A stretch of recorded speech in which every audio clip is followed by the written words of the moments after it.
청취자 여러분 반갑습니다. 오늘 저희가 나눌 주제는 대한민국 교회 내 금연구역 설치 및 지정에 대한 찬반 논쟁입니다. 한국 교회에서 담배는 오랜 전통상 강단 위에서 쉽게 꺼내지 못했던 주제였습니다. 맞아요.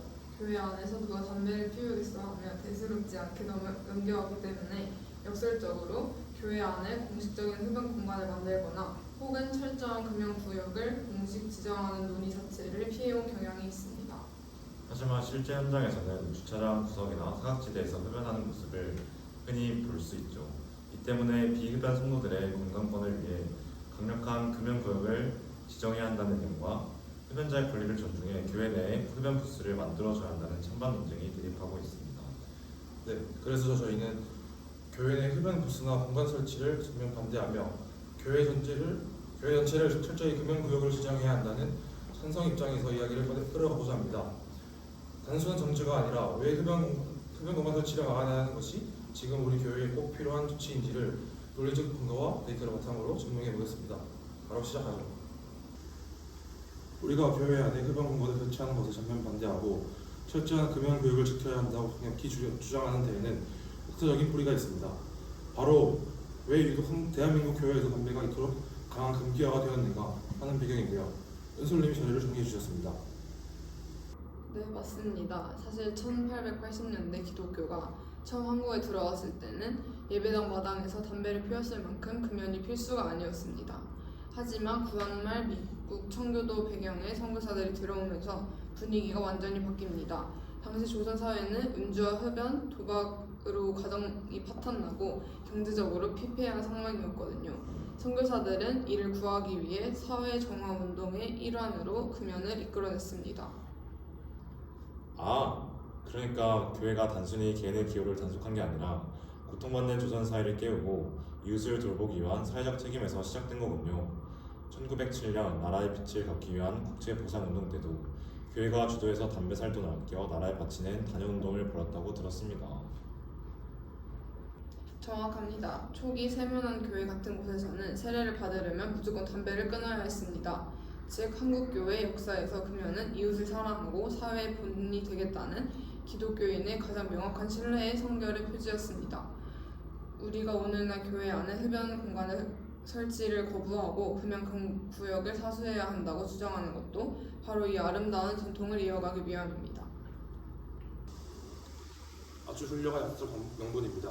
그런데 이 대목에서 흡연 부스 설치를 찬성하는 반대파분들은 분명 이런 반박을 제기할 것입니다.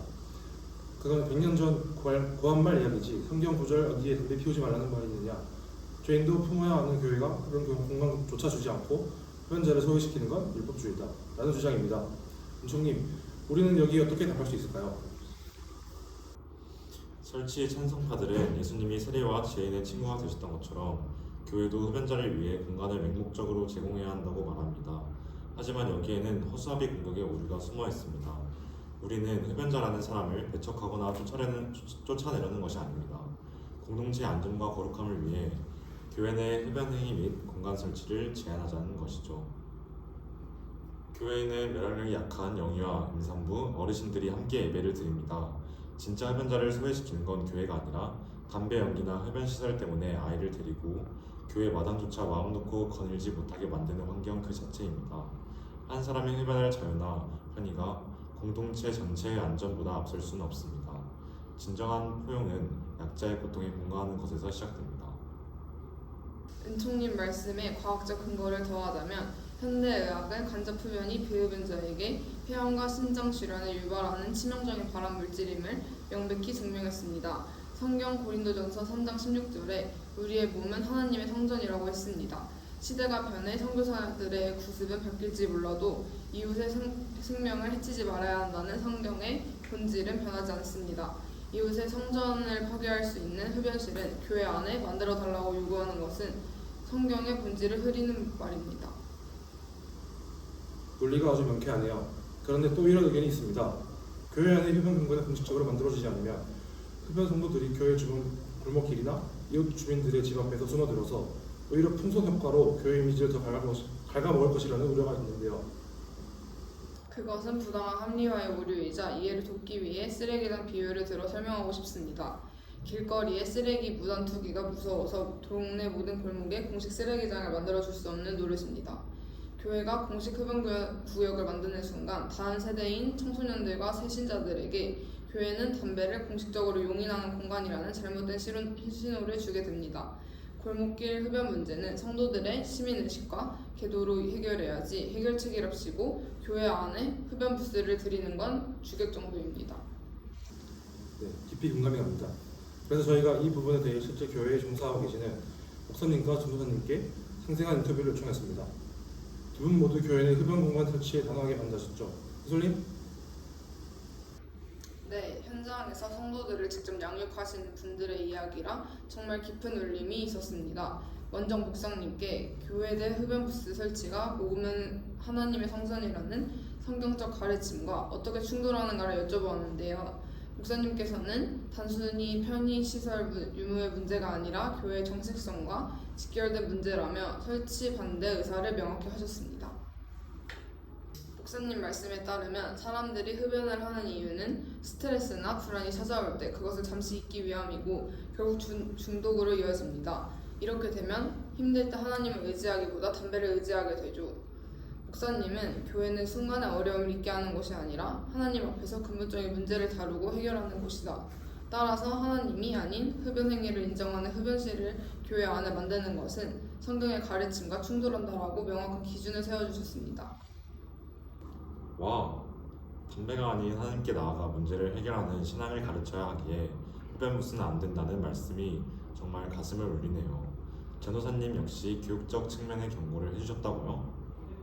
맞습니다. 전도사님께서는 신앙 교육의 핵심은 삶을 통해 하나님을 의지하는 법을 보여주는 것이라고 정의하셨습니다. 그런데 교회에서조차 아이들이 매주 어른들이 흡연 부스를 드나드는 모습을 보게 된다면 큰 혼란을 겪을 수밖에 없다는 것이죠. 말로는 어떤 상황에서도 하나님께 기도하고 그분을 의지하라고 가르치면서 정작 어른들은 힘든 현실을 담배로 해소하는 전용 공간을 교회 안에 마련해 준다면 가르침과 삶의 불일치가 일어나니까요. 결국 아이들도 세상적인 방식으로 문제를 해결하는 법을 자연스럽게 배우게 될 것이라고 우려하셨습니다.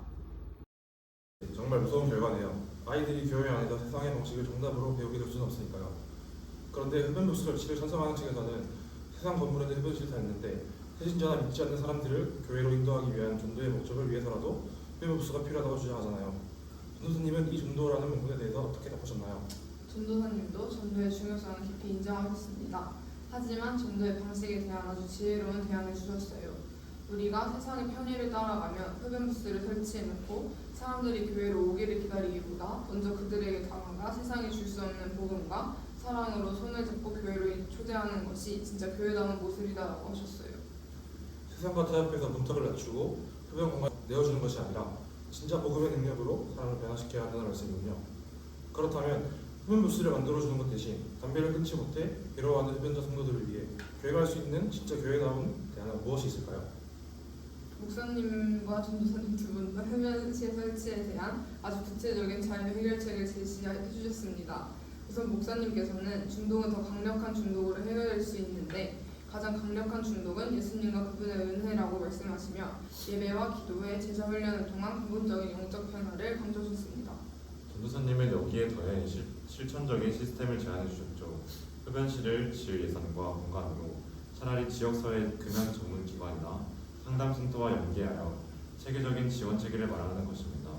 그리고 단순히 피우지 마라는 금기가 아니라 왜 우리 몸을 성전으로 다뤄야 하는지 성경적 세미나를 열고 혼자 힘으로 끊기 어려운 중독의 문제를 하나님 앞에 고백하며 기도하는 중보 기도 모임으로 연결하고자 하셨습니다. 교육자님의 말씀을 들으니 우리의 갈 길이 명확해지는 것 같습니다. 세상 건물은 혈과 편의를 따라 흡연실을 만들지만 교회는 오직 하나님을 예배하고 거룩함을 지키는 성령의 전입니다. 흡연 성도들을 방치하는 흡연 부스 설치 전면 거부하고 그들의 영과 욕을 진짜로 치유하는 시스템을 만드는 것, 이것이 바로 대한민국 교회가 흡연 공간 설치에 반대하고 전면 금연 구역을 철저히 지켜야 하는 진짜 의미입니다. 오늘 팟캐스트는 여기서 마치겠습니다. 함께해 주신 은솔님, 은정님 감사합니다. 감사합니다.